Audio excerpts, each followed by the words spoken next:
We have a theory which is called quantum electrodynamics, which is our pride and joy. It's so successful and it's so wide in its application. And what I would like to tell you about is that theory, how it works, or how it looks like it works, and what the world looks like from that point of view. The physics has got a history, at least its theoretical history, of synthesis perpetually. Of course, the experiment is always finding new phenomena. The problem is to work them together, and sometimes we see that they're different aspects of the same phenomenon. An example is, of course, the simplest and earliest one is that the laws of motion became, in the theory, explained the properties of heat, because heat was motion, and if you knew how motion worked, you could understand the thermal properties. It also explained the properties of sound, which is otherwise a mystery, as the motion of the atoms and waves in the gas. Aside from that, knowing the laws of motion, you had to know Newton, who gave us the laws, worked out the laws of motion, also gave us another theory about the forces between large masses and distances from one another called the theory of gravity. Well, that's just that thing, the theory of gravity, is well known and understood pretty well, but is not what I'm going to talk about. As the time went on, phenomena associated with electricity, rubbing combs in your hair and things like that, and magnetism became interesting to the experimental physicists, and they discovered relations between them experimentally until they saw, ultimately, they were not two different phenomena, but different aspects of the same thing. Another phenomenon that Newton had studied was light. So without time, it looked at first like there were many things, motion and gravity, electricity and magnetism later, and light.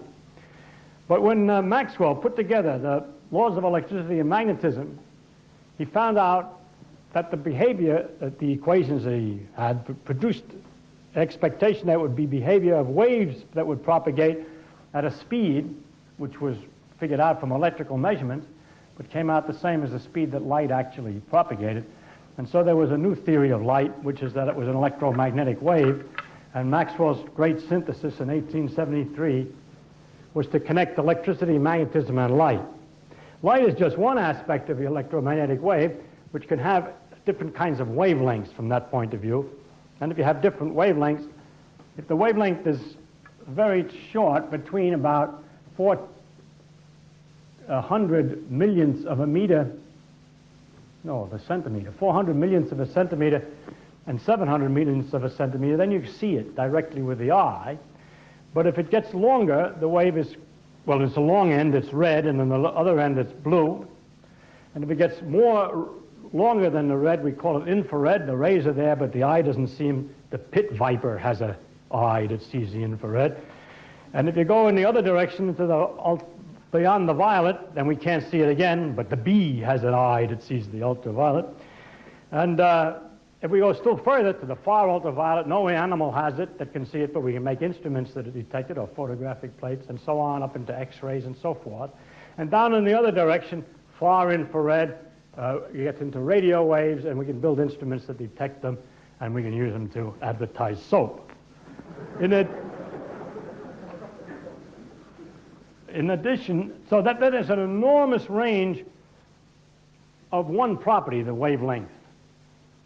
A range of phenomena that's a complete, enormous spectrum. The spectrum we see with the eye is a very narrow range, and it's the entire spectrum. It's all put together with the one theory of electromagnetic waves. I'm going to talk about that part of it, and I'm going to call it light, instead of saying electromagnetic radiation. Light is what we see, is only one little part, but from the physicist's point of view, the accident that the human eye happens to be sensitive to waves from here to here is not essential. The phenomena are the same over the whole range, and I'm going to call them all light, but it could be radio waves or X-rays or what have you. Next thing that was discovered was the structure of the atoms, and that, I'd like to remind you that you have, I believe, a Nobel Prize winner from New Zealand before, Mr. Rutherford, who was, I believe, a New Zealander, who worked out that the atoms had nuclei. You know, it seemed always here, I've only been here a few days, everybody's talking themselves down. I thought this would be a happy country, but something's happened to you. They've got plenty of room and not too many people, and it looks like it ought to be good. Anyway, don't forget you had Rutherford, so it's okay. Anyhow, he had a theory he developed our understanding of the atoms as having a tiny core that's very heavy with the particles going around it, electrons. Now, supposing that the electrons went around according to the laws of motion of Newton, some properties of matter could be understood supposing the atoms were made that way. But most of the time it failed. And it became more and more of a crisis in physics to understand what matter was like, because it looked so obviously right that it had to be electrons going around nuclei, and yet nothing worked when you worked it out. And the discovery was made then in the discovery of quantum mechanics, first in the behavior of light and then in the behavior of matter, and finally culminating in 1926 with the full equations of quantum mechanics, which told us that the laws of motion of Newton were not right and had to be modified to other laws, which are quantum laws of motion. And when this quantum laws of motion were applied to electrons to explain the properties of matter, it was a fantastic success. The properties of the atoms can be all worked out mathematically, in principle at least, and the simple atoms in detail. And therefore, the theory behind chemistry, which atoms combine with which, at what rate, and so forth, is in principle. Theoretical chemistry deeply is physics. It's not a joke. The chemist will admit that's exactly his point of view, that the understanding of the atoms in the deepest level is physics, except that the atoms have so many particles in them, it's very hard to calculate what's going to happen, so he has to use a lot of empirical rules to help him.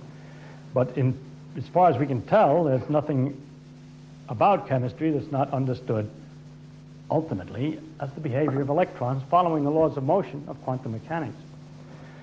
This defines the properties of all substances also, and so that the whole theory of the properties of ordinary substances and the chemical properties and so forth have all been reduced to the motion of electrons. In the meantime, the theory of light and its interaction with matter, which was Maxwell's equations, had to be modified to become a quantum theory also. Oh, I forgot to mention that during this time, somewhat to one side of the way I want to go in these lectures, I'm not going to discuss much about relativity, but the theory of relativity was developed, and that just makes it easier for us to guess laws. It tells us if we know how something varies in space, then we know how it varies in time, or vice versa. That there's a nice relationship between the behavior in space and behavior in time, and that it's all sort of different aspects of the same geometrical thing called space-time. At any rate, Dirac, using the principles of relativity and the new quantum mechanics, found a wonderful theory, as simple as possible thing you could write down for the motion of electrons, Dirac's theory of electrons, and that was the situation about 1927 or 8. But the problem of the interaction of electrons with light, which was a complete quantum theory of electrodynamics, in other words, make Maxwell's equations of light, of electricity and magnetism, and the theory of motion of electrons, all into one grand theory, was accomplished in 1929 in the theory that was called quantum electrodynamics. Trouble with it was nobody could figure anything out, or better, when they did figure it out, they got nutty answers. If you didn't do it too carefully, you got a reasonably good answer for a problem, but if you carried it out very carefully, you would get some silly answer like zero or infinity or absolutely absurd results. This strikingly lasted for 20 years while people tried to figure out what the correct theory was. During this time, experimenters were measuring things more and more accurately. The theory of they found a few things with very subtle effects that the theory of interaction of light with electricity should explain. And then they measured them and they found these effects, but they couldn't explain, that is, the theory didn't explain it quantitatively, because when the people made the calculation, they got infinity instead of the right result. As an example, an electron in a magnetic field precesses at a certain rate, and the rate, according to Dirac, was a certain amount. But when he didn't take into account the interaction of electricity and light, and when he took it into account, we knew that the answer should be wrong. Let's say that Dirac's answer was right, but when an experiment was made, it came out not to be 1, but to be a little bit more. This number here, the experimenters weren't good enough to tell us exactly. It's somewhere between 5 and 21 here. We write it as 8, plus or minus 3 as the next digit. That means this is not measured accurately. So by 1948, 20 years, we had at last measured something which showed that the original theory was without interaction is incomplete. This is supposed to be the result of interaction. When you went to calculate it, you got infinity. So there was a very strong effort made then in 1948 because of the fact that experiments were showing such accuracy to try finally to get that theory straightened out. And it turned out, surprisingly, it was worked out more or less independently by 3 guys who got Nobel Prizes, one of which you see here. And Professor Schwinger, that's not me, but one of the other ones, first worked out a correct way. We found out that the original theory that was written in 1929 by Heisenberg and Dirac and Pauli was very nearly correct. And the problem was that there was something wrong with the way they handled doing the calculations, and we straightened it out. And then we could do calculations, and Schwinger, for example, calculated this and found out that it was something like this, theoretically. And that was a tremendous achievement. It's a great excitement, because that meant we really understood more subtle details, and that the original theory of Heisenberg and Dirac and so on was fundamentally right, just a little switch on how you calculated things. Now this is the theory, then, that we're going to talk about. This theory has lasted now for 50 years. 30 years. I can't add. From 1979, 1949. Oh, it's 50 years, yes, from the time that Dirac and Heisenberg wrote it, and it took 20 years to figure out how to calculate with it.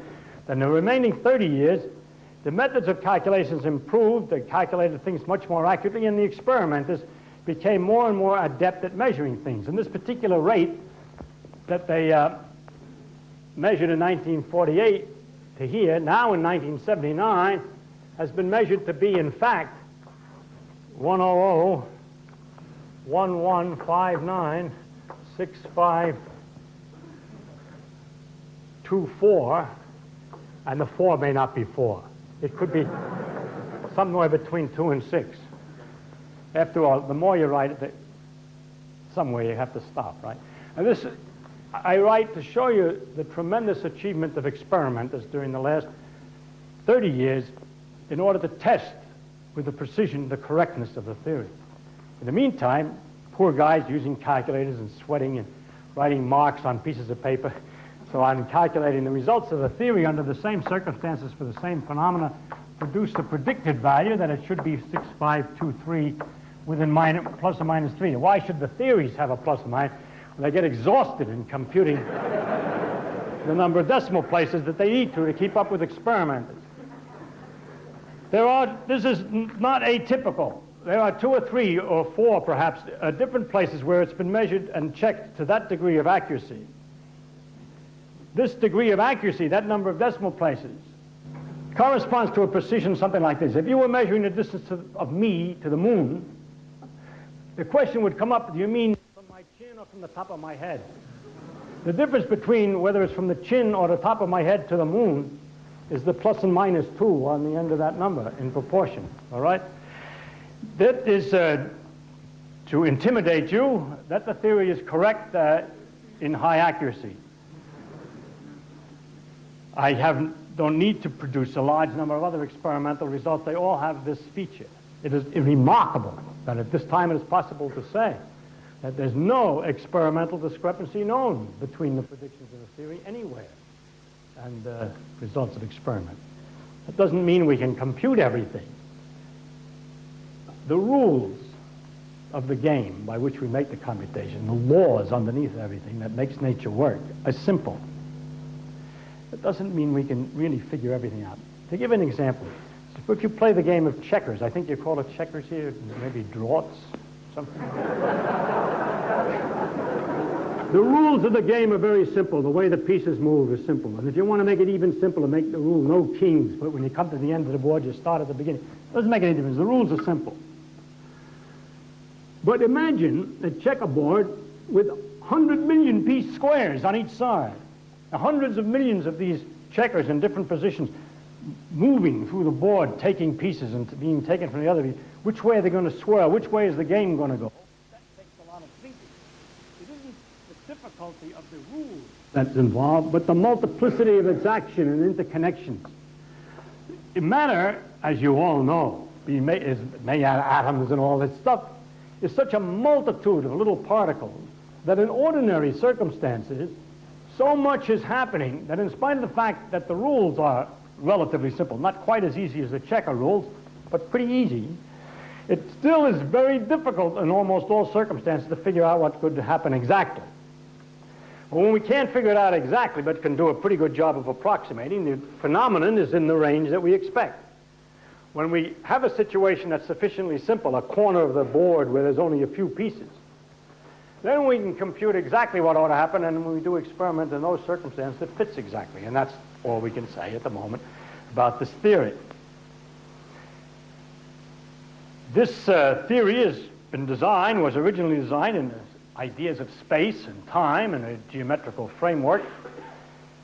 And the question is, how small a scale can we go down to? And during the time of this period of time, we not only tried to measure accuracy, but also tried to see how small a distance the theory would be correct at. And I can only tell you the distance is 10 to the minus 15 centimeters. That means 15 zeros before you get to 14 zeros, before you get to a first digit of distance in centimeters. That thing is that accurate. We know that the laws are that accurate. To put it another way, it used to be thought that atoms were small. That was a limit of measurement. But at the present time, with the new instruments and during all this time, we've been able to make instruments that can test this theory down to distances that could be described this way. If the atom is made 100 kilometers on a side, then we're measuring with 1 centimeter accuracy inside. So the theory is right. The distances correspond to a centimeter when an atom is 100 kilometers. So altogether, I can only emphasize with delight and excitement the fact that so much of nature is so accurately describable by one theory. There's an enormous range of phenomena, all the things you ordinarily see. The best way to describe what the phenomena are, colors of things, the softness of materials, the weight of things, the way their temperature, when you change the temperature, how much heat it takes, and sounds, and all these phenomena. The only best way to describe is to describe the phenomena that are not included in this theory. And one of them is the accelerations produced by gravity. The force of gravity is in another theory, gravitational theory, or general relativity. Another range of phenomena have to do with exciting the interior of nuclei, nuclear physics, protons and neutrons, radioactivity, and nuclear phenomena. That excluded, all the rest of the phenomena of nature are contained in this one theory. Now you can see why it is that I feel a bit uncomfortable when someone asks to give a talk, please tell us the latest things, whereas then I'm talking about our problems that we have in trying to understand the insides of a proton. For example, for a proton, to tell you a contrast, our understanding of the outside of the atoms, the electrons and light that I'm going to talk about, the theory, it's our jewel and great achievement, to the things that people ordinarily have to talk about at these lectures. It's as follows. You take the corresponding number for a proton. I don't remember it. It starts at 273, I think 19, I'm not sure, or is it 2719? I don't remember. And it goes on for a number of decimal places because the experimenter can measure it so well. Now we have a theory of the protons recently developed involving quarks and so on. We can't make any calculations yet. We haven't developed the technique good enough. So the best I could say, really, and probably exaggerating, is that the theory does say that this number should be around 3, and the error, and that's what I think it must be bigger. I can't prove that it's as small as it might be 0.3. That gives an idea of how sloppy our understanding of protons is compared to that joule precision that we understand electrons, all right? So that gives us some idea of why it is I feel so uncomfortable talking all the time about what we don't know much about, and nobody asks me about the stuff we do know everything about. So, therefore, I'm forcing upon you a lecture on the things that we think we know something about.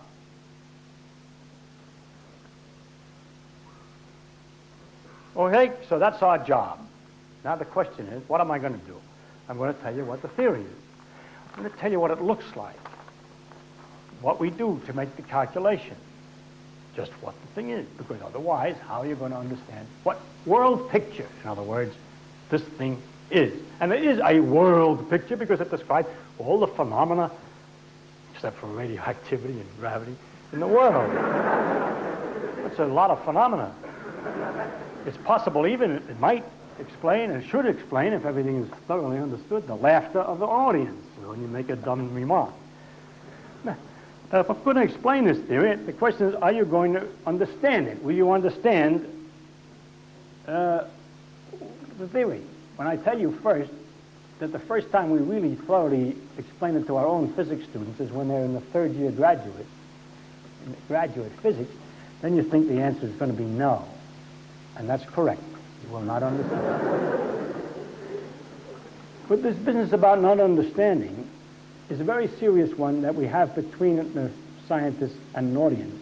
And I want to work with you because I want to tell you something. The students do not understand it either. And that's because the professor doesn't understand. Which is not a joke, but a very interesting, I think. And I would like to explain it. My task, really, to explain all this, is to convince you not to turn away because it appears incomprehensible. That's what it takes 4 years of us to do to the student, is to get him so he doesn't run away because it looks crazy. The thing that's exciting about this is that nature is strange as it can be, in this sense, that the rules that are going to be obeyed, that I'm going to tell you about, by which this stuff is analyzed, by which we understand nature, the rules of the checkers, yeah, are so screwy, you can't believe them. Nevertheless, if you follow out the consequences and see what they do, sure enough, all the ordinary phenomena that happen, you can understand. That's hard to do, because you have to know how to count big numbers and do lots of arithmetic and so forth to see how it is that these rules really explain common experience. That will be more difficult for you to understand. What is not difficult is this. Well, that's difficult enough, yes, because it's so strange, but it's no more difficult for you than for the students, and no less difficult. I know sometimes I hear people coming to my lecture to say, oh, I'm going to come to your lecture, although I know I'm not going to understand anything. It makes me feel bad. Or when they come up afterwards, they say, oh, I enjoyed your lecture. It was lots of fun, but I didn't understand anything you said. I really am trying to make myself clear. So I would like to discuss this with you. Will you please keep coming in spite of the fact that you don't understand it? Because I don't understand it either. And the fun of it is that it's so mysterious. Okay? That's the fun of it. So this business about understanding requires just a few words. And so I'm going to say something about the relationship, and I hope we get some of your cooperation. Sometimes you don't understand because, say, the languages, the fellow comes from America and he talks too fast. That's my fault, and I apologize. I hope it's all right. That's a kind of trivial difficulty, relatively. Next kind of not understanding is because you perhaps use new words. That's an accident that comes because I'm working technically and I use the words every day, and I forget that everybody doesn't know what they mean, and I have to be very careful. Again, my job. And then there's a kind of saying that you don't understand it, meaning I don't believe it, it's too crazy, it's the kind of thing I'm not going to accept it.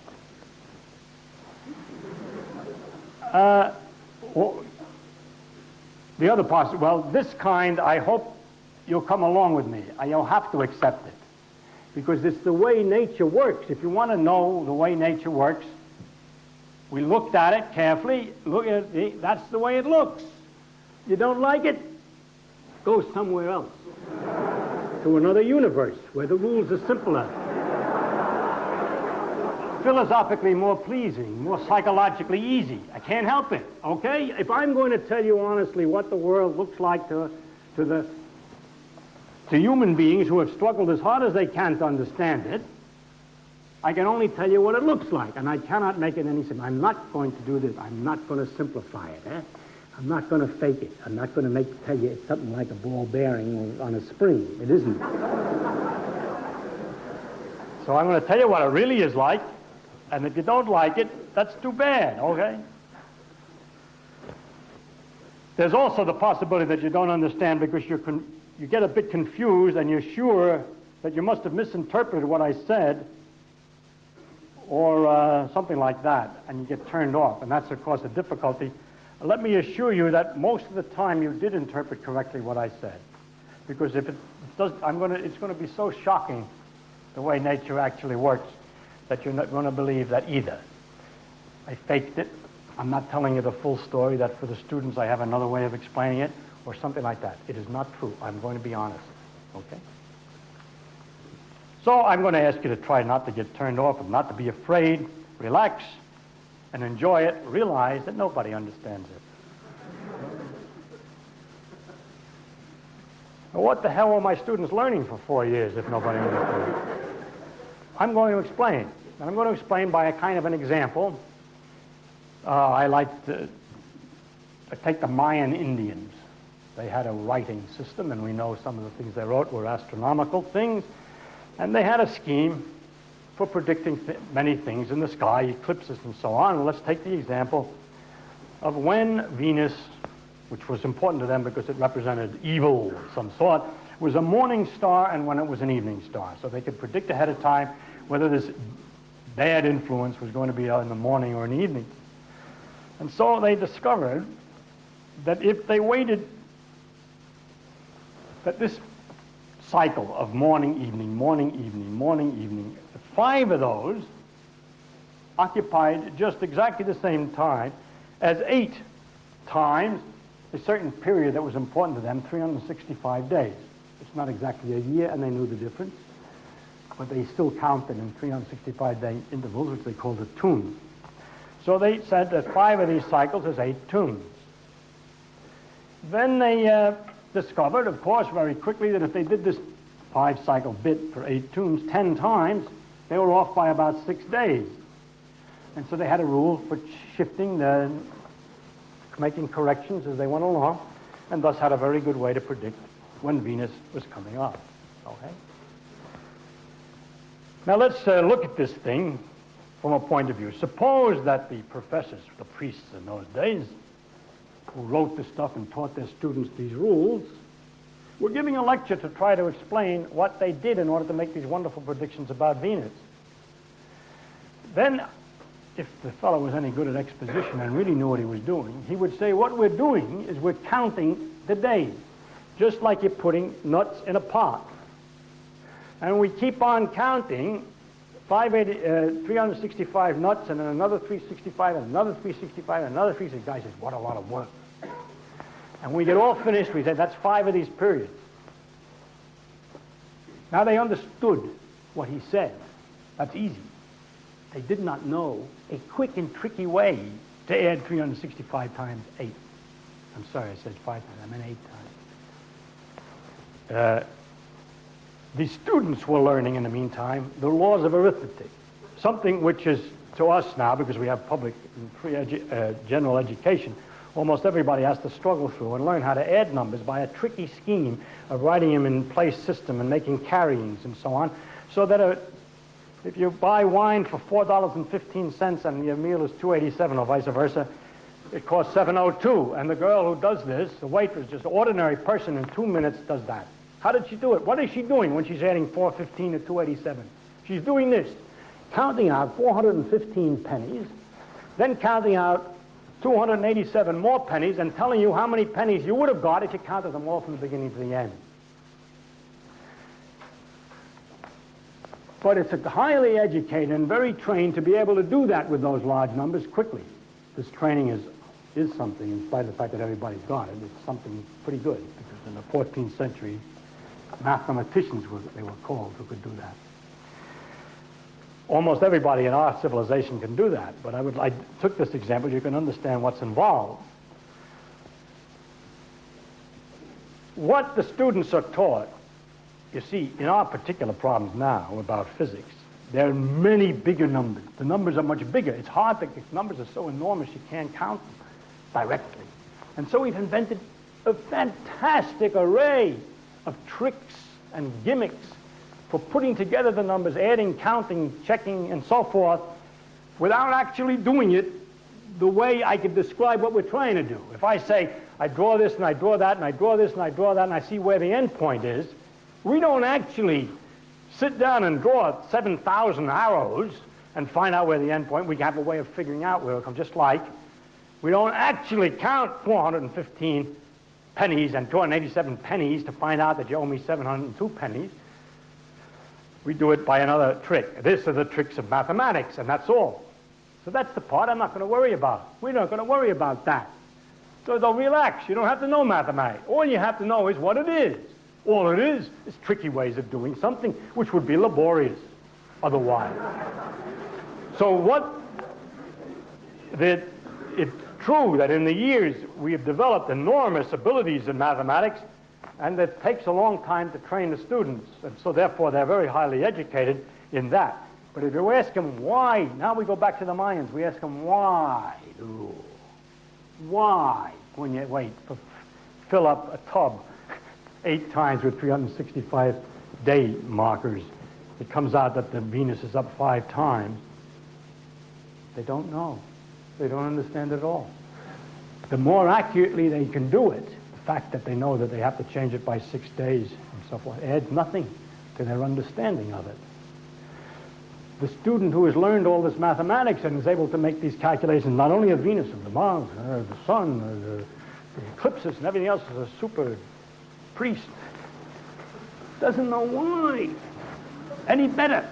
And if he would explain it's nothing but counting days, he would be reduced to the truth on the one hand, and to an honest statement that he doesn't understand it. On the other hand, and could tell somebody all about it who doesn't know how to count all these numbers so trickily and so cleverly, as this priest students knew, okay? Now, probably, I don't know about philosophy of Mayas. We have very little information due to the efficiency of the Spanish conquistadores and, well, mostly their priests, who burned all the books. They had hundreds of thousands of books, and there's 3 left, and one of them has this Venus calculations in it. So that's how we know about that.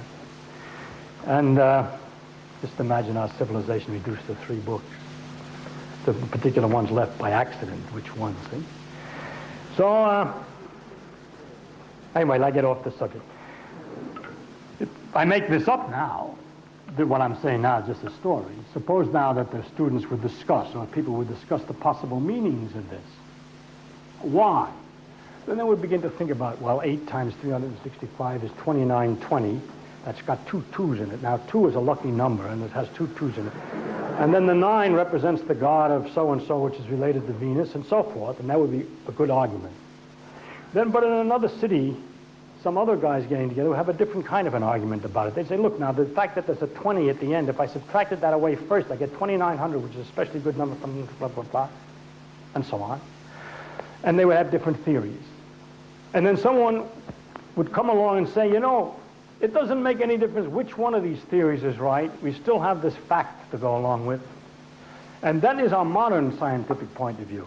In the earliest days of science, we got confused, arguing philosophically what was a reasonable reason for nature abhorred a vacuum, or it seemed to be nice to, or gods were doing it. Different kinds of psychological reasons for thinking it probably is all right after you discovered what it was. These things were never useful for predicting what should happen next, and we soon learned not to make these arguments. It's useless. It doesn't add anything, and so we're not going to make my imaginary Mayan arguments about the various gods that make the numbers. And so I'm left, if I'm a modern scientist, with a description of the situation. All right? Now I prepared the audience. Used up all my time to prepare the audience. Doesn't make any difference. I will continue anyway, in spite of the fact I used up all the time, to describe the theory. And in describing it, I will first describe some part of it. The theory is the properties of light, electrons, and the interaction of light and electrons. It's all one theory. I've cut it into 3 parts that way. And the first thing I'm going to start with is the properties of light. Okay? I'm going to tell you some of the properties of light, and I hope, if I can do it, to get to the key point, and then we'll continue in the following lectures to elaborate on it. First, I don't go through the history of the theory of light. It had various things. The first and most important thing I would say is that Newton found out that what we see as white light is a mixture of otherwise purer stuff that's easy to understand. And if you understand how each of the parts works, you just put the mixture back together again. And then you separate the light in a prism, which is done automatically in Auckland very often, at least as far as I can tell, in rainbows. And the various colored, if you would separate light in a prism and take out the part that looked, say, yellow, then you couldn't separate that any further in another prism. It just stayed yellow and always. That's called monochromatic light, light of one color. So I'm going to discuss all my phenomena for a while with light of one color because it's simpler. The first thing, Newton believed that light was a corpuscular thing and turned out to have very strange properties from that point of view. And it was then explained that many of these strange properties was because, in fact, it was a wave, which was wrong. It turned out he was right. It was a particle. It is corpuscular. The reason that he said it was corpuscular was based on an incorrect guess as to the behavior of waves. And his argument was wrong, logically.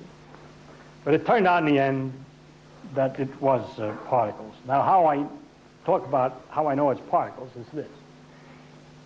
If we make an instrument to detect light that's as sensitive as it can possibly be made, we make it more and more sensitive. In fact, this thing is called a photomultiplier. And that's not the only instrument. I just take one for an example. It doesn't make any difference how we do it. When we get to light that's sufficiently weak, an instrument to detect it hears clicks, pulses, as if it was rain falling on something. You can bang, bang, bang, bang. When the light is bright, the rain goes bang, bang, bang, bang, bang, a lot of them. When the light is very dim, boom, boom, boom, boom, small. The particular boom, booms and the bang, bang, bangs and so forth are completely out of proportion. The actual rate is enormous, okay, and a little bit less when there's less light. It's very difficult to get it to a boom, boom, boom. You could so dark in here you wouldn't know what. But this device, to show you an example of how it works, just so you understand, what happens when we detect the weakest possible light is it works like this. There's a metal plate here made of cesium or something. When light shines on it, it knocks an electron out. Then you have another plate here with a voltage that attracts the electron, so the electron, so to speak, falls. It's attracted and speeds up and hits this plate. When it hits this plate, got about 100 volts of energy, it splatters. Other electrons get knocked out of the 2 or 3, 5 perhaps on the average. Now those are attracted to another plate. And they all go sailing down here with another 100 volts, 5 of them this time, and each one of those knocks out on the average 5 or 6 other electrons. Now I got 25, yeah. And that's attracted to another plate, and that hits those, and so on, and you have maybe 10 or a dozen plates. By the time you get out the other end, you got such a chunk of charge and electrons, so many of them, you multiply 5 times 5 times 5 times 5, you'll be a long time counting pins to discover how much that is. You get such a tremendous pulse that you can, the number of electrons high enough, it can go directly through circuits and so forth and turn on and off switches and do all kinds of things, make voltages to pin, make noises, do everything. It's amplified. Now what happens when we have a device like this and we put it in the dark is it goes click, click, click, click, click, click. Every once in a while, a light particle comes in, a photon. This is a particle in every sense. The experiments have all the right properties as follows. That if you have a very weak light, and you have 1 or 2, just one of them every once in a while, if you put 2 cells out, and there's just a few of them coming, then it goes on one or the other. They don't go off together. They go off together, you got too many coming and you can't resolve it. But if it's very weak, the particle is either here or there. And it comes in particle. I don't know how much I can emphasize this, especially to young students who have learned its waves. It is particles in every way whenever you can detect it. It's unfortunate for us that we can see the light. I mean, it's unfortunate for us. No, not quite, not quite. That if we were 10 times more sensitive to light, then in the dark, we would see that what we're seeing is little flashes, little tiny dips, dots of light. The nerve would go off, just like this photomultiplier, in spots. But the human eye is not quite that sensitive and takes 5 or 6 of these particles, photons, 5 or 6 photons to make one nerve fiber go off. So it isn't. So we cannot detect with the eye light quite low enough to notice the fact that it comes in the form of raindrops. All right? Got that? They're particles, right? And you can detect them with an instrument. You can count them, so and so many per second. Bright light, more per second. Dim light, less per second. Okay? Now we start to describe the properties of light a little further. Next property I want to talk about is reflection from a glass surface or a water surface. I believe everybody knows that you can see the sun or the moon, let's say, in the sea as it settles. Of course, reflections are a happy thing in art pictures. There's moonlight reflected from the water. You have a window. When you look through a window, there must be millions of examples. Right back there's one. You look at a window, you can see through it, but also some reflection. Now already there's a problem, because the light that's reflected is not as intense as the light that's shining. Some of the light goes through the window, say, or through the water down in. Only some of the light comes back. If the light is headed for water, for example, straight down, only about 2% reflects. What does that mean, only 2% reflects? That means that if we had a photon counter here, let's say, draw the experiment so you know what I'm talking about. It's hard to make a water surface that's vertical. Yes, so we'll make the water surface horizontal. And light's coming down, and some of it's reflected, and we put a counter here to see one of those photomultiplier things, and we count the count. And we know how much we should have got, and we find what. How can it be partly reflected? I forgot to say when I was talking about the particles, when you have light of a definite color, the energy that the first one knocks out is always the same. Each particle is the same strength. There's not half particles. It's a full photon. What you get is full photon. But if the light is dimmer, what does that mean? There are fewer of them, right? Simple. So, of 100 that come down here, perhaps 4 out this way and 96 go through. What determines which 4? How does which one that's coming down of the 100 knows what to come back up? All right? So the situation is that the phenomena is probabilistic. It takes odds. It comes down here and has a 4% chance. 1 out of 25 trials. Huh? I think you know what odds are. If you have, for instance, a die, and you want to get a 1 and you roll it, well, it doesn't come out so often, but it comes out sometimes, 1 out of 6. And what that means, if you roll die 100 times, let's make it 600 times, a little easy. You roll a die 600 times, you might get 105 ones, or maybe 92 ones, or something like that, right? You get about 100. And if the numbers were bigger, the accuracy in percentage is bigger, not accurate. So if you have 6 billion, no, not 6, because I got 125, 25 billion of these coming down, about 1 billion will come off. Okay? Now, let's see, if the next feature is how can it be probabilistic? Suppose that I had a light so weak that I had only 1 photon coming every few minutes. Will this counter go off, or will the one down here go off? 1 out of 25 times this one goes off. Which time? What determines that? Possible theories. Nothing. Pure chance. The world is made of chance. That would mean that the physicists can't predict the future. It would mean that if you set up an experiment with exact conditions, you cannot predict what happens in the future, because you can't predict whether it's going to go up or going to go down. You just got 4% odds. Your whole beautiful structure of science is reduced to computing odds. Nature, instead of being definite, does everything by chance. Not so good. Other possibilities, there are little spots on here. And the photon has to hit a spot on the surface. And Newton had several things you'll find out later when I give you more phenomena, how these various explanations, which way it's going to go, and why the spot one doesn't work.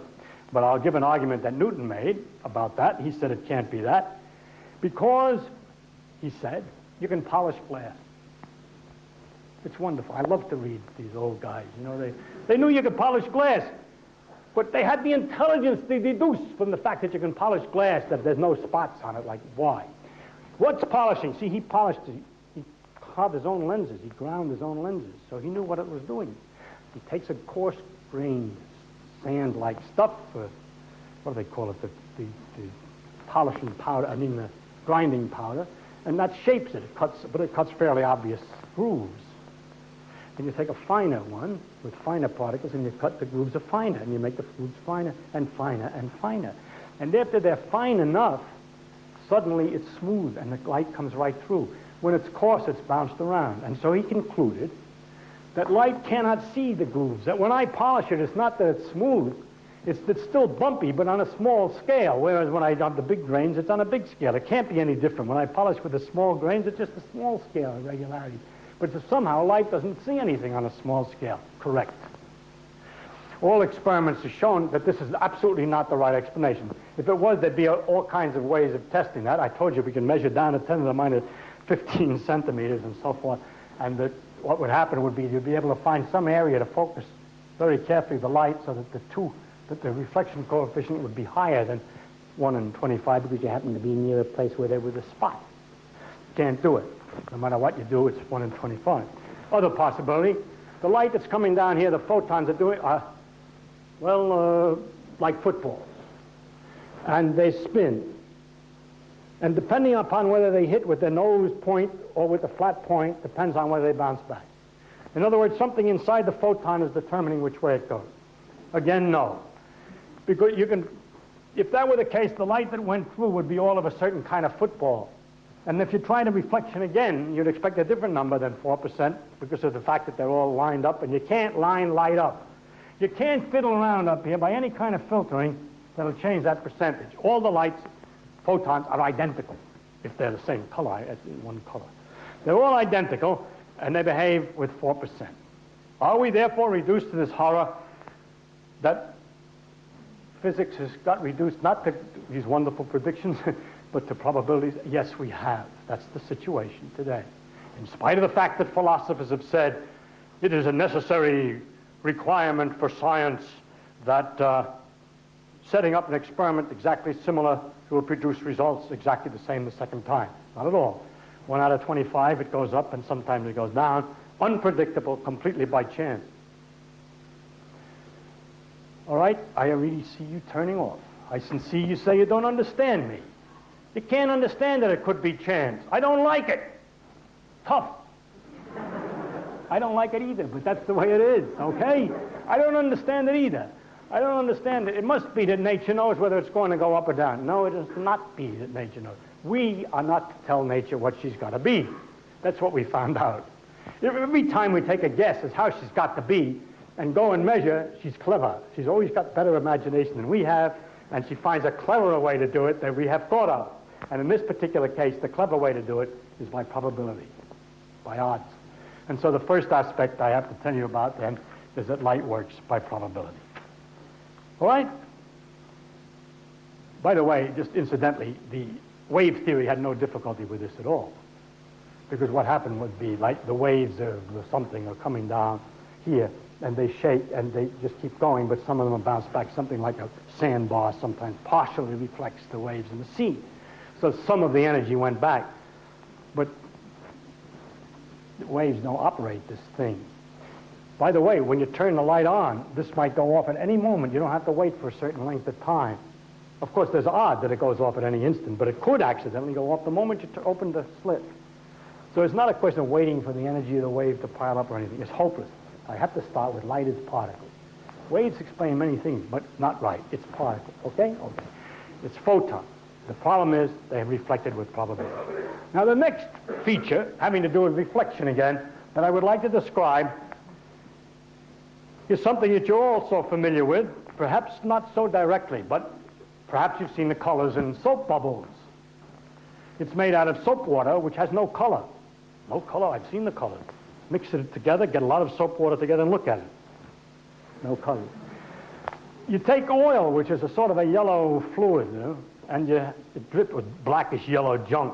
It drips out of an automobile on a rainy day. You must have experience here with that. And you look at the puddle. To your delight, there are colors. Colors. These colors are produced by reflections from two surfaces near each other, very close together. If the surfaces are far apart, we'll discuss it later, the same phenomenon really occurs, but it's much harder to see under normal circumstances. What happens there is that in a soap bubble, for example, there's a layer of water. And so we have two surfaces at some distance from one another, so. And then the photon can either come down here and reflect right away, or it can come down this way and reflect from back there. Okay? Now, as it turns out, it's about the same percent. If it's just water between air and air, it's about the same 1 in 25 both times. What's the colors? If I'm going to do it with monochromatic light, that light of one color, what can you see in colors? What you see on an oil film, on a mud puddle, or in a soap bubble, when you use light of exactly one color, is not colors, but bands, bright and dark bands. Places where the light is reflected very well, and places where it's not reflected at all across the bubble.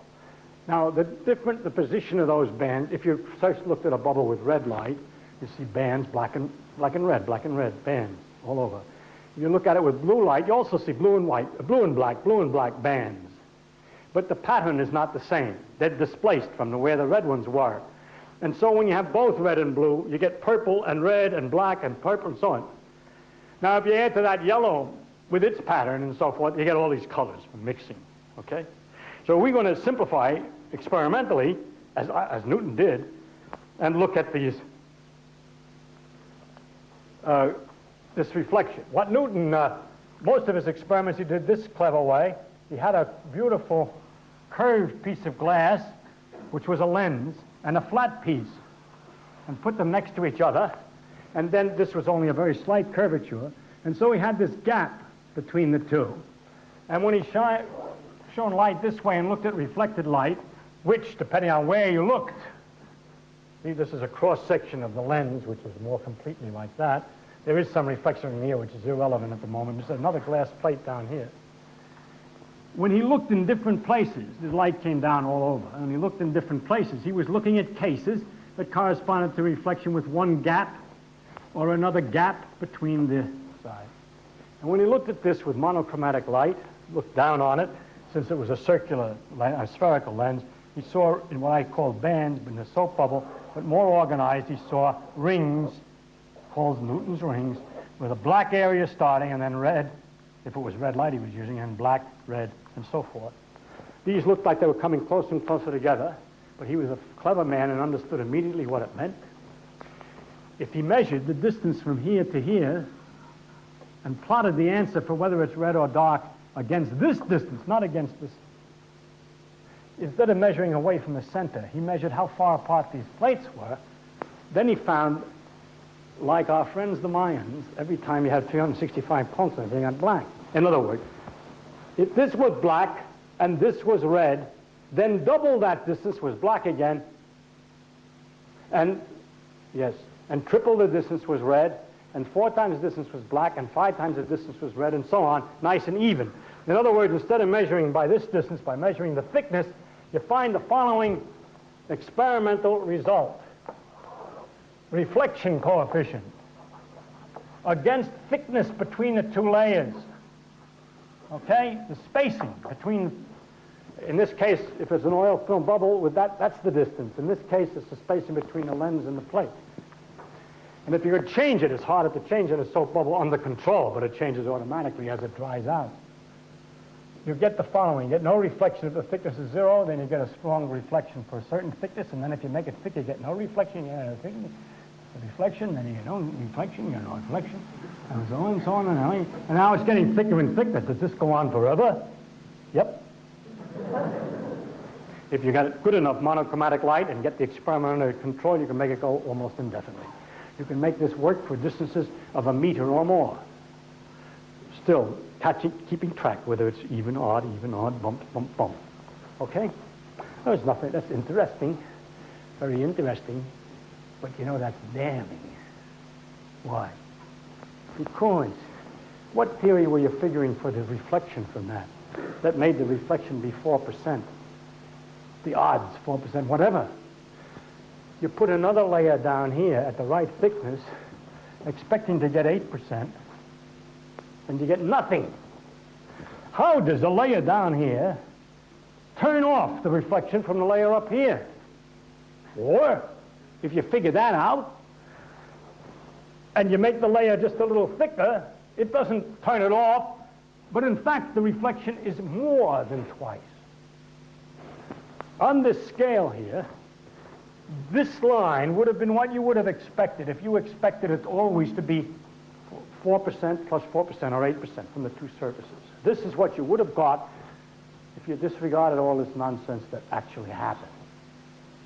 By common sense, it reflects with a certain odds and it reflects from the other surface with a certain odds, and so altogether you get twice as many coming back. This is the twice as many. But for some, if the thickness is 0, you don't get anything. If the thickness, hey, that's not such a bad idea, is it? If you don't have any water there at all, you wouldn't get any reflection. Starts out right anyway. Well, that theory was kind of dumb now that I come to think of it. And that helps to explain Newton's observation: when the distance is too small, the light doesn't know anything about it. If the thickness is sufficiently small, it doesn't reflect. It does exactly the same as if there's nothing there. But the horror of it is, it's all right that it increases as the thickness goes up, but it overshoots, you see. And then it comes back to 0 again when the thickness is just right. It's very difficult to invent a probability thing. If I had these spots on this surface, it's very hard to see how you're going to have spots on this surface which turns the spots on that surface off when they're the right distance away. And so Newton went a little bit nutty. And he talked about fits of reflection and transmission and so forth. And I would like to now just finish this by telling you what is the answer. Now here's the answer. This is the way we figure this out. It goes as follows. What we're going to calculate is a probability. The probability, if a particular question, and then a probability that this counter goes off. The probability that if I had one photon coming down, it'll come back to this counter. The probability, which is measured by this curve. And here's the way that the rule is for finding the probability. Now listen, hold your seats now, hold on. Don't be afraid, just go along, all right? Never mind that don't like it, huh? Just hold on. It works like this. What you do is you take a piece of paper has nothing to do with the original thing. The piece of paper is only to make marks on. It's got nothing to do with the light, all right? And I have your following rules.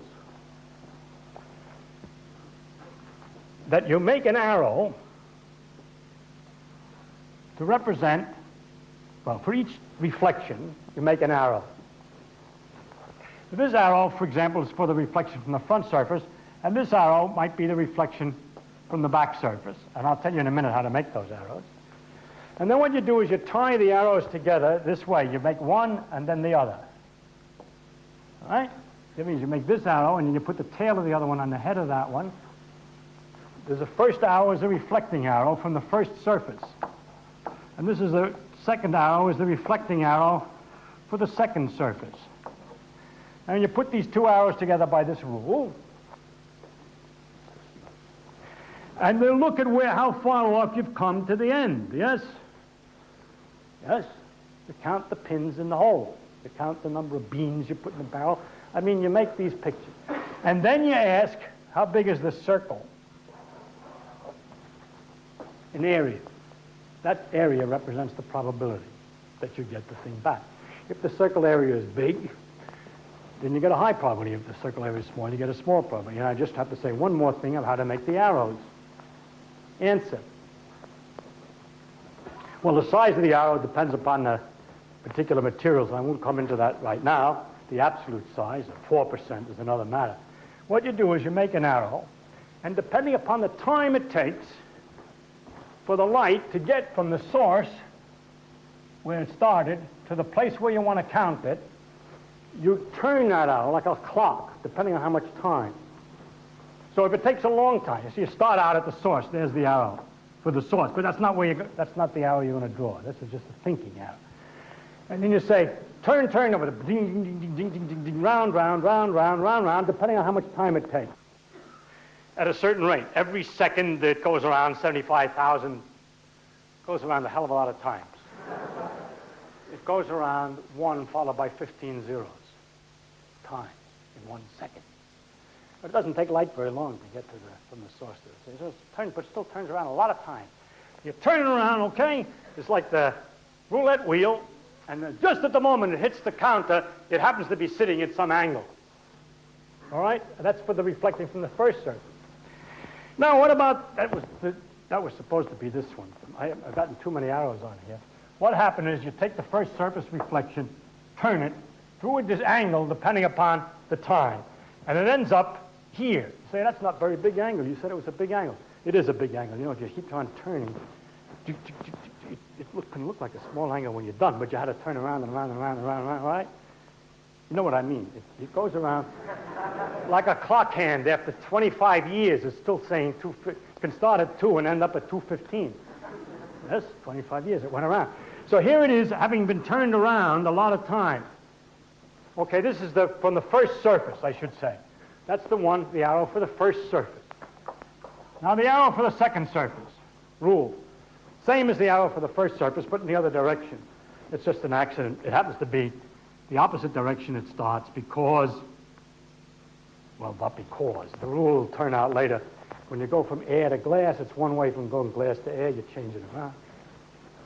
Anyway, you start this way for the second surface, and you turn this one. No, which way did I turn? Yes. For the time. And when you get finished with this roulette wheel and the second one, it comes out so. And then you add them together the way I said. You tie one on the other end and make the circle. And that's the laws of light. And that'll tell you whether it reflects or it doesn't reflect. And what difference does it make? Why do I get these ups and downs? Well, sure, if you move this, kept that the same and moved that, what is that going to do to my exercise over here? Answer.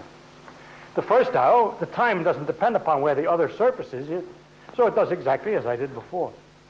I'm doing the same experiment over with the bottom surface a little further along, okay? Top the same place. Now the second one, however, when I went to turn it, it's a little bit further. It takes a little longer to get there, and therefore it's turned to a new position. So this second time, the picture would look, if the thing was thicker, the picture might look like this. Instead of being here, since it had to turn further, perhaps it's turned to here the second time. And then when I add these two things together and tie one on the end of the other, and I'll just do that again here, you see that this line is now a long line, whereas before it was a relatively short line. This, remember, was the answer line. The answer line is a longer line, and the area here is much bigger of this circle, and the probability is larger. And this upping and downing, zing, zing, zing, zing, zing, and the answer comes out exactly predictable just by this little game. All right? Now, that's a shock, huh? You say, yeah, he's going to explain why it's like that. That's exactly what I'm not going to explain. I don't understand it. That's the way it works. What I'm going to do in the next lectures is to tell you sort of the generalization of this. This is a special example for reflection. I'm going to tell you how the rules go about turning arrows. It's in fact somewhat simpler than this example. It's not bad at all. It's easy. It's not hard, but much more generally. And what I've done is this is a prototype of the general result. There is no secret behind it that we can do any better than give you that result. All I'm going to do is generalize it. It's going to sound something like this. This part you needn't understand right away. It's what I'm going to elucidate in the next lecture.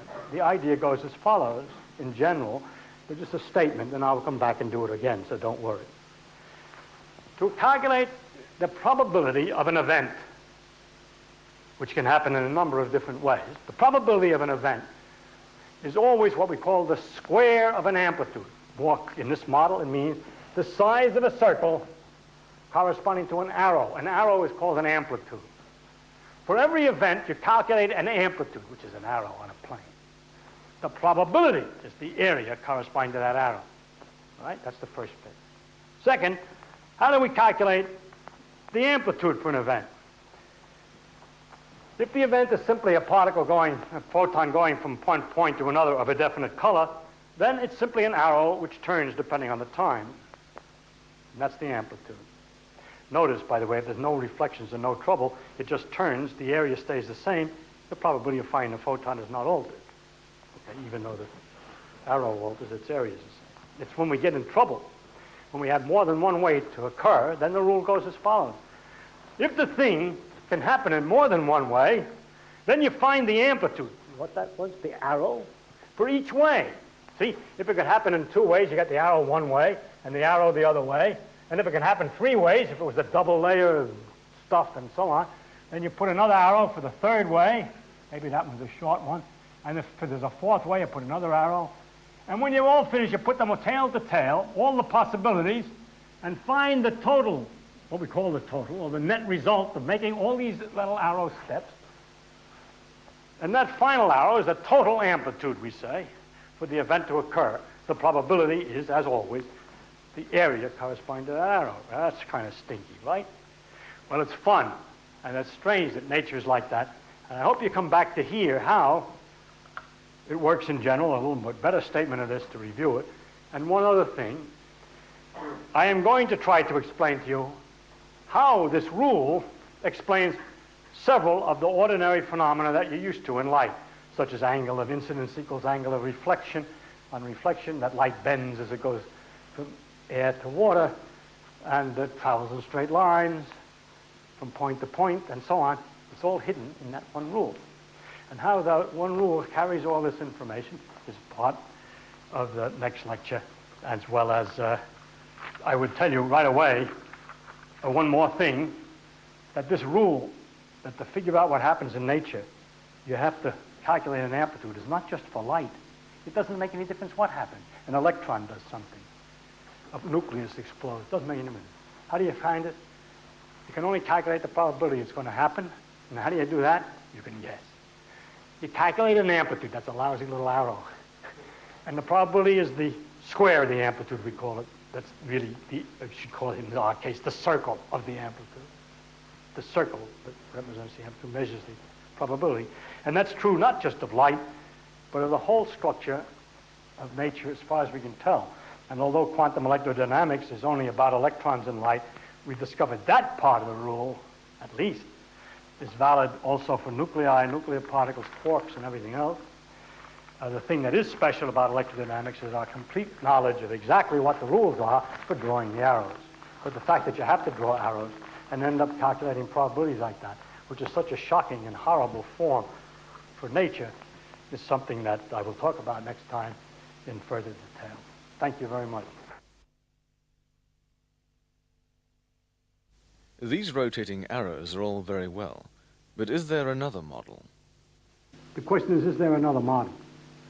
Naturally, we struggle to find it. I'll tell you the answer of what's going to be in the fourth lecture. Nobody can find one. It's worse. We're not so dumb. We're pretty advanced compared to the Mayans. We've analyzed it very carefully. We almost prove it's impossible to find one over a wide class of ordinary possibilities. If it's going to be any kind of a model, it's going to be at least as weird as this thing. The reason is that the answers from this are so simple. That is, it looks a little complicated, you're not used to it.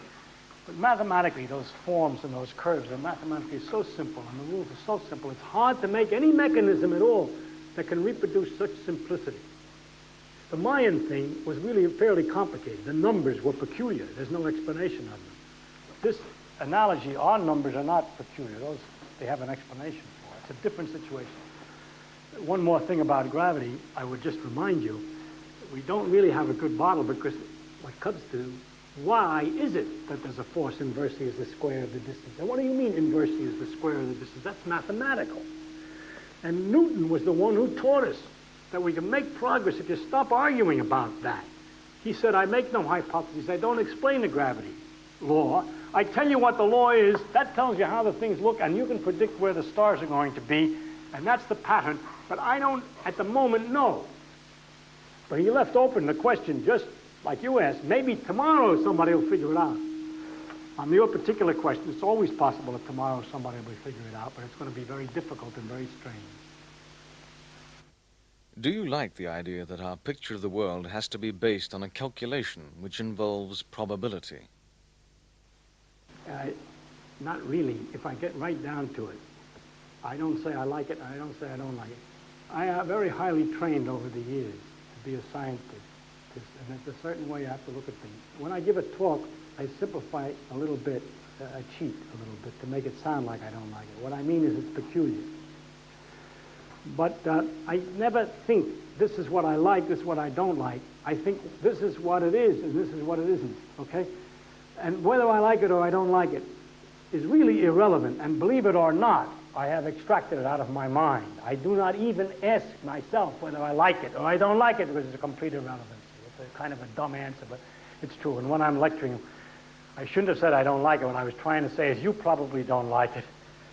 There's nothing I think we can do about it. It might have been something else. I don't know how else to express it. It's not really personally a dislike. Have you left out anything in this lecture which you need to add later?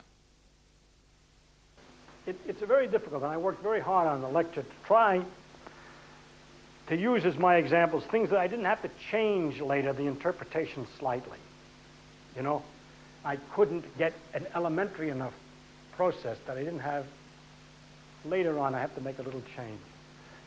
You see, we talk and we see as though it's reflected at the surface. Actually, what's really happening, I want a deeper understanding, which I should do later on in the lecture, but I might forget, is that it's reflected because it affects electrons in here, which re-emit light here, or here, or here, or here, or here, or here. And what really is the things that we have to add is not the arrow from here and the arrow from here, but a whole lot of little ones from all the distances from there to there. But believe it or not, you get the same answer. Okay? So what I really ought to do, and I would do if I were doing it correctly, would be to talk about the reflections from every interior part and adding arrows.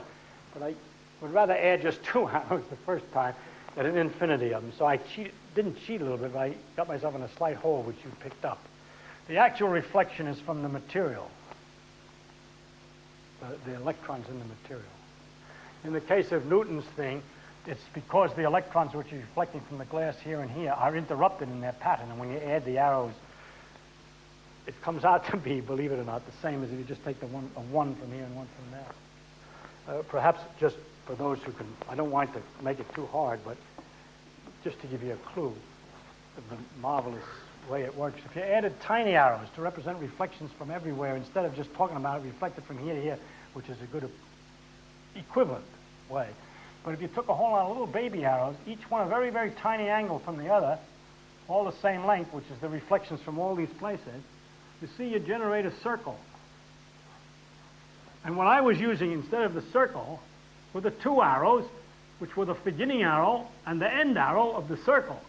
And what you told me is I shouldn't talk about the reflection from the front surface and the reflection from the back surface.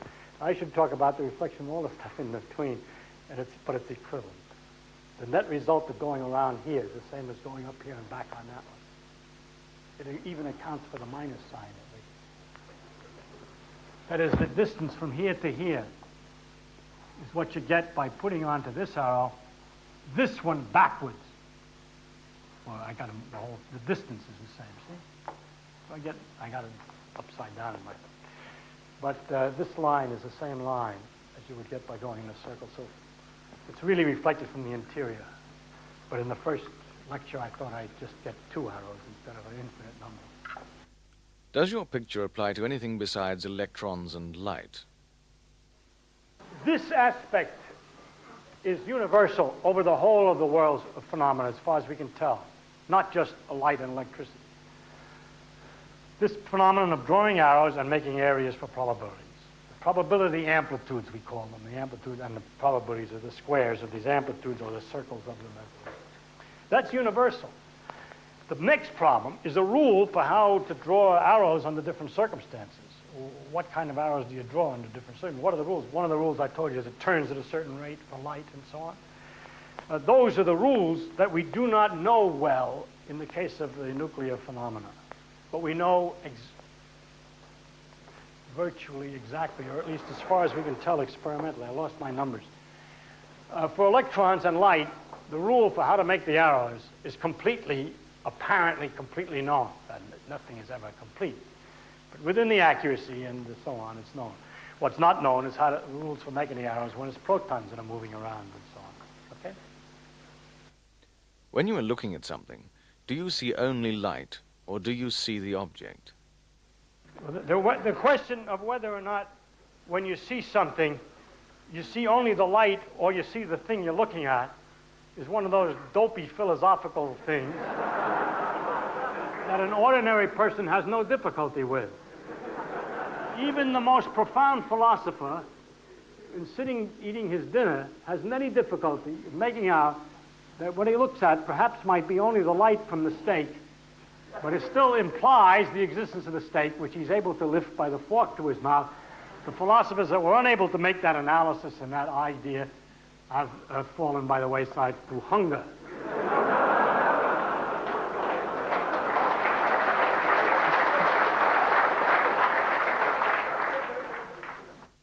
Can you tell us whether in the future your theory will be found to be wrong, or is it complete? No, of course not. How can we know what the final thing is? I tell you only what we know today. Can I tell you more? Do you want me to tell you more? Would you like me to tell you what we know tomorrow? I'm sorry. I have the Nobel Prize from the past, not from the future. I do not know the future. And I answer in a similar way to your likes and dislikes. If you ask me what I think will happen in the future, I'll tell you I do not think. I do my best to understand what supposed to understand what we know so far. I do not know what you're going to discover next, okay? I can't. I know only you're talking about the edge of the discovery business. And it's impossible to say what's beyond the edge. So I can't answer you, all right? Except to say that the history of physics has been that the things that looked like they were nicely set aside turned out to be erroneous upon further discovery. And since society continues to be vigorous enough in its endeavors to investigate nature, it's almost sure, from a social point of view, not from a theory of physics, that new things will be found out which will not fit in, and we have no way to tell whether some young man, perhaps from New Zealand or somewhere, will find another way or more about this stuff, so it'll have a different picture in the future. Obviously, I can't say. I tell you what it looks like today. You call it my theory. It's not my theory. It's the theory everybody uses.